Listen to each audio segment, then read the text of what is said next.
Okay, I'm going to show 3 examples of ascending triangles and explain why they are one of the most powerful patterns in the stock market and why traders for decades and decades and decades have been relying on them to make patterns and why they still continue to work today. All right.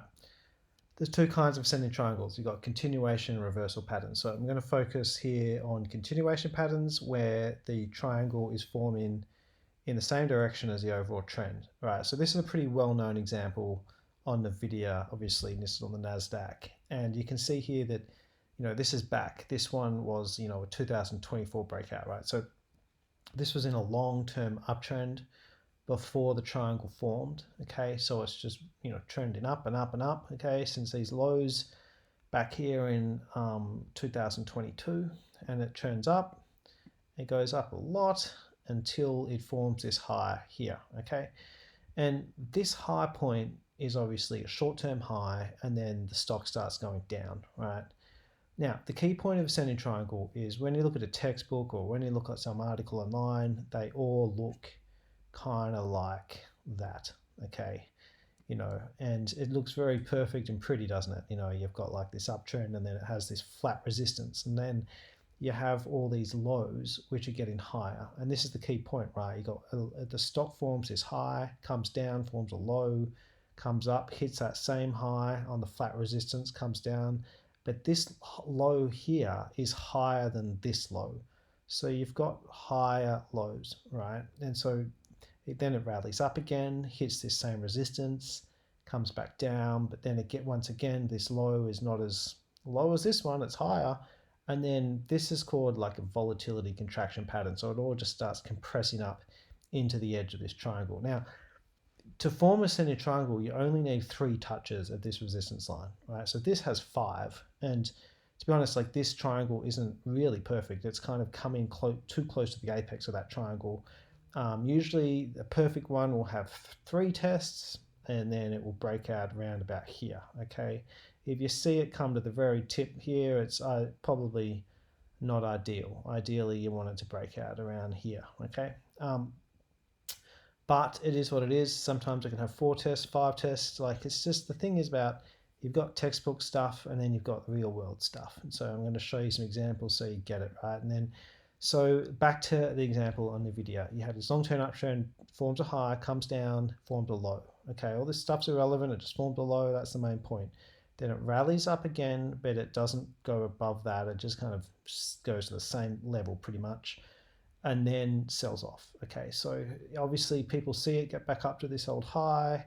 People start getting scared, thinking it's gone too high, it's gonna sell off. So you get a whole bunch of people selling into the old high. Obviously, it's known as resistance, and yeah, it's resistance for sure. As it rallies into resistance, everyone gets scared and sells. Okay, and then it starts selling off. But the low that's formed next is higher than this low. So the market stepped up and started buying earlier than it did this time. Okay, just showing that people were willing to step in and pay higher prices than they were here, and it forms a lower high and then it rallies again. But once again, it hits the same level as back here, okay, and here. So here's the third test, and that's kind of officially becomes ascending triangle once it hits that level for the third time and then sells off again.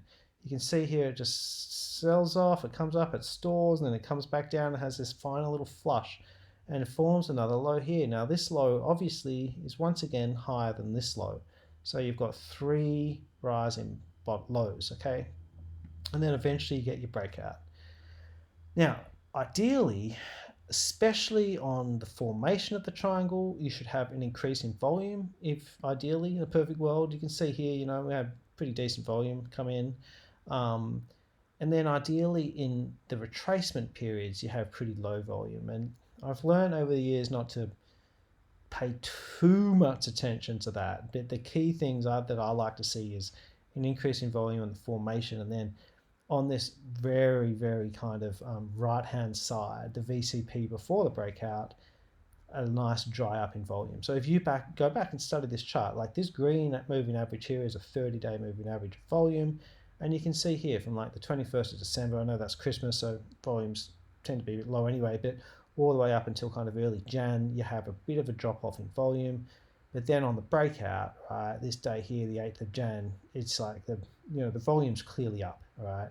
And the next day the volume's up again, and then you've got a real breakout. And so, if the volume doesn't expand, does it mean much? I mean, it's just, I've seen these run away and be successful with tiny volume on the breakout, but it's just a good sign. It's just like heaps of people excited to pump into that stock, and to see a big volume increase in a stock with a market cap as large as Nvidia, it's like that's serious money there. That's not just mum and dad's buying $5,000 worth of shares. That's some big institutions buying. Okay, and so then you get an increase in volume, and then you have this huge run up. Now, how do you manage it? Like the traditional way to manage these things is you get the depth of the triangle, okay, which is about there. I'm just going to crudely, and then you add it to the top of the triangle, okay, and that's your profit target, okay, and you sell. But in a really good strong market like a bull market, it does pay to trail stops. And so what a lot of kind of better traders will do is they'll take half off maybe at a profit target, then they'll let the rest run using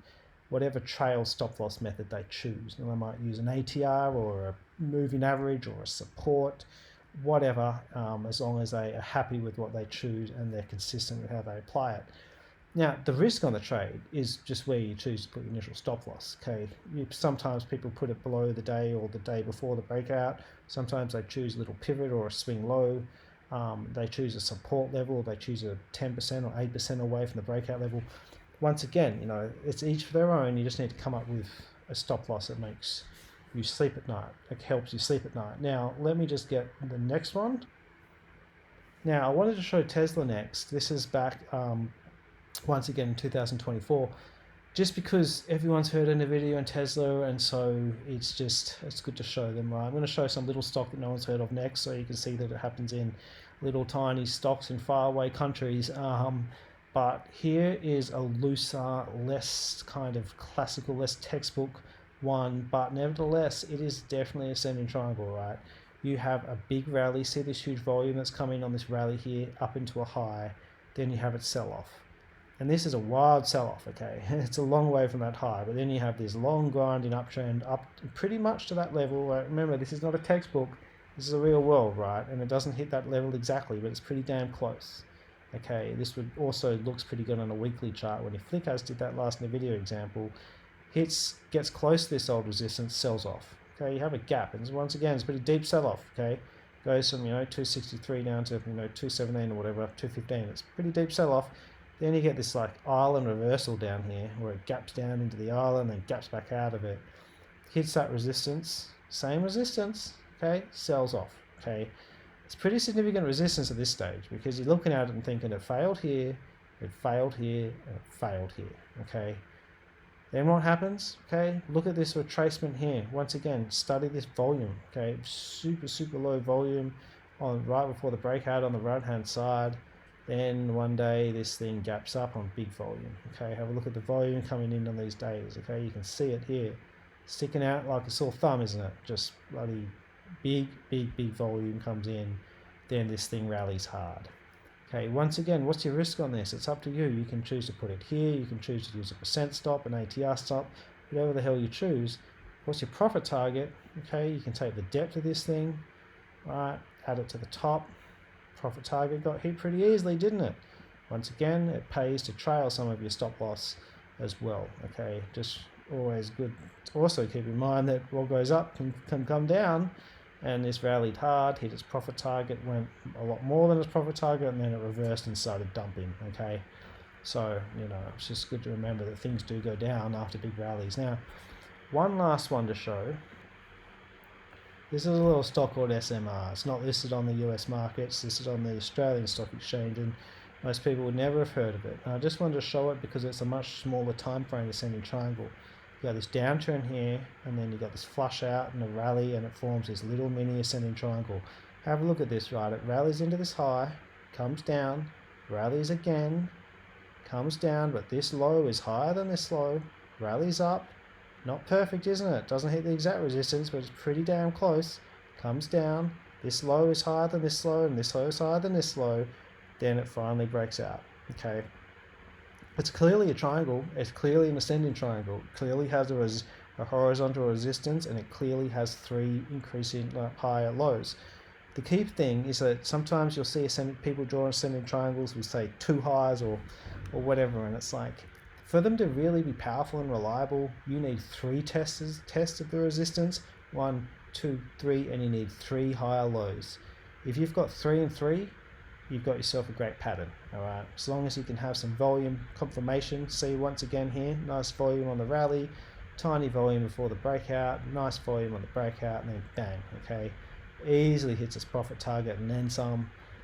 Those are 3 clear black and white examples of ascending triangles. They really are some of the most powerful setups. If there was one pattern in the world I could trade, that's probably going to be it. But the trick is to be patient, because great ascending triangle patterns don't come along every day. And if you're the sort of trader that needs to trade every single day, you're going to go looking for things that aren't there, and you're going to get hammered. But if you're patient, they're pretty cool. Cheers. Bye bye.